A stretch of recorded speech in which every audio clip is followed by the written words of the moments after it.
to our next literacy lesson. Now, last week we started a whole new unit all about fairy tales. And we started by comparing two versions of the same story for the Three Bears and the Three Blairs. Now, since this week is a short week, we only have 4 lessons, we're going to take a pause on those specific fairy tale stories and just use a storybook instead.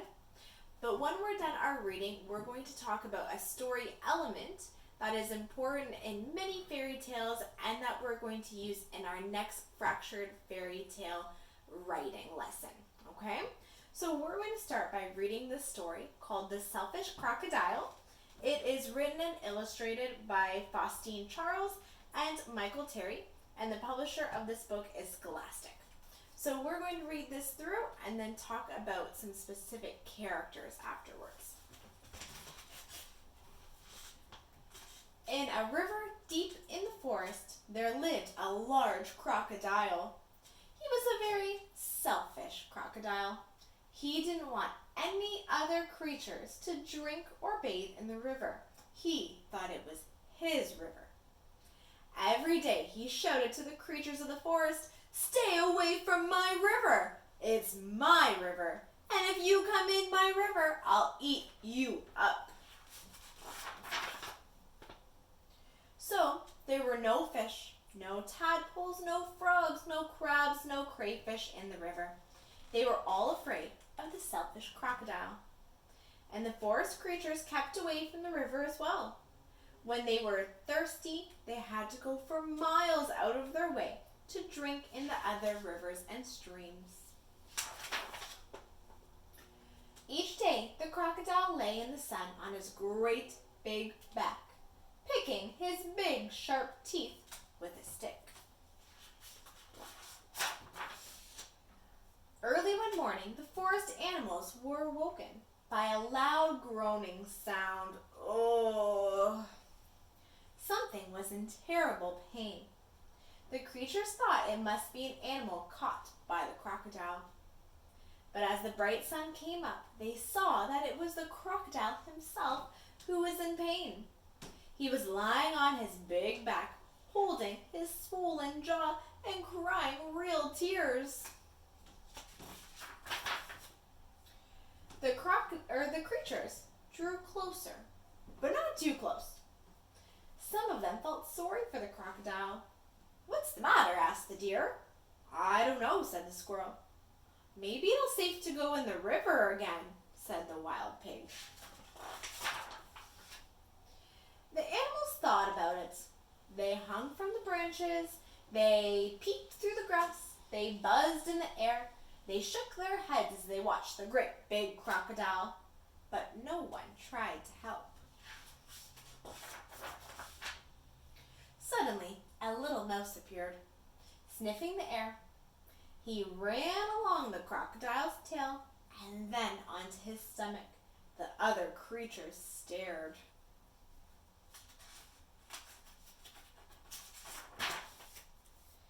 "Look at that mouse," chattered a monkey. "He's either very brave or very crazy," said a lion. "He's going to be eaten for sure," said an iguana.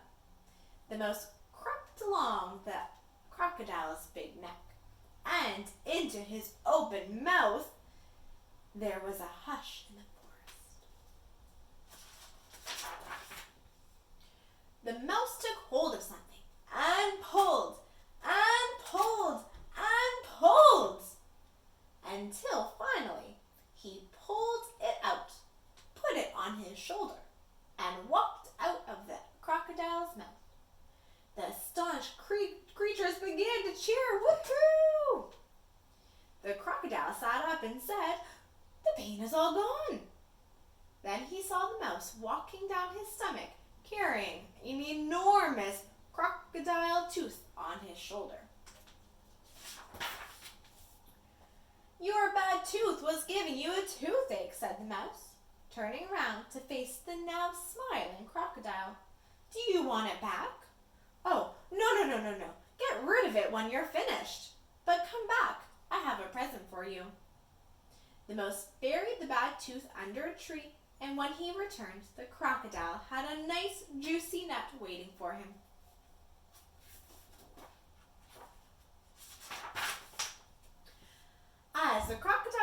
the mouse eat his nut. He said, "You must be very smart if you can cure a toothache.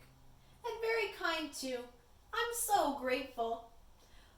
But what should I do if my toothache comes back?" "Don't worry, I'll help take care of your teeth," said the mouse. Soon the crocodile and the mouse were best friends.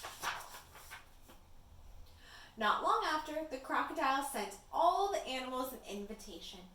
"Please come to drink and bathe in the river. I won't hurt you. The river belongs to all of us," he said. The creatures weren't afraid to drink and bathe in the river anymore. Although the crocodile was sometimes a little grumpy, they grew to love him. And soon the river was once again full of fish and tadpoles and frogs and crabs and crayfish. All right, boys and girls. So now, today, there is not an activity attached to this lesson, but I did want to talk about a few characters in this story. So, in fairy tales, there are two ways to describe characters, the people who are in the story. There are protagonists and antagonists. An antagonist is a character who causes problems. Maybe they're not being kind to people, maybe they're not making good choices, but that's the character in the story who's causing the problems. The protagonist is the character who's like the hero. It's the character who helps solve the problem that the antagonist created. So in this story, I want you to think about who is the antagonist and who is the protagonist. Now think about it right now, shout it out if you know. So the antagonist is the person causing the problems. In this story, that person was the selfish crocodile.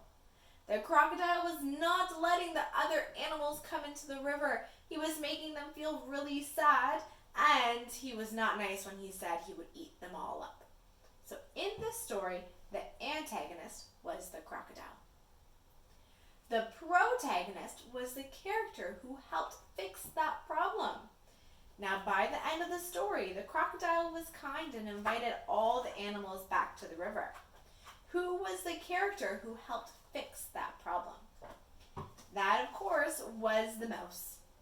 The mouse showed the crocodile some kindness by helping his toothache and becoming his friend. So the hero or the helper in our story, the protagonist, was the mouse. So now, like I said, boys and girls, there's no more additional activities for this lesson. Just to help remember our protagonist and antagonist, as we're going to talk about these kinds of characters with other fairy tales and in our fractured fairy tale writing. All right, boys and girls, take care.